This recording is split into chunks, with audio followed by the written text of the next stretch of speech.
Thank you, Mr. Speaker. And my question is to the Premier.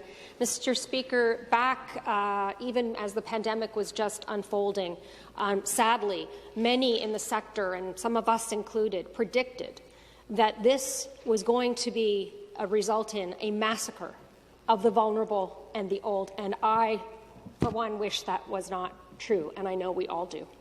But it has come to be.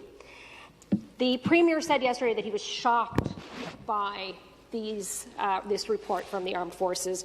But, Mr. Speaker, he and his minister have known what was coming, and that's very clear. I want to just point out on April 28th, I wrote to the Minister of Long-Term Care outlining issues that have been raised in my own constituency, in my own riding, by members of in my community, including the lack of testing, people who had family members in long-term care, around oversight in long-term care, personal support workers who are not allowed to have protective equipment. I have yet to receive a response to this letter, Mr. Speaker. The minister is right that the situation was in crisis for a long time. But this minister and this government have failed those families. They have failed the workers who have lost their lives in those homes and across this province. And I want to ask, Mr. Speaker, why the minister has not yet offered her resignation and why the Premier has not. Thank you. Minister of Long-Term Care to reply. Thank you, Speaker. I appreciate the anger that you have, and I appreciate your frustration. I look back on the last few months dealing with our long-term care system in this COVID world we live in, and it is absolutely heart-wrenching, gut-wrenching.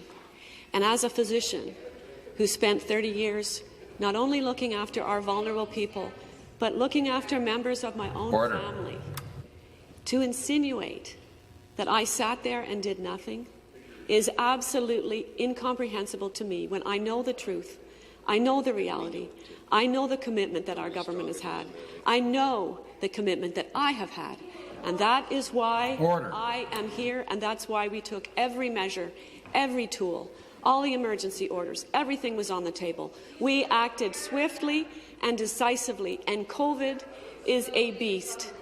And years of neglect by the previous government, supported by the NDP, has led us to a precarious position for our long-term care homes.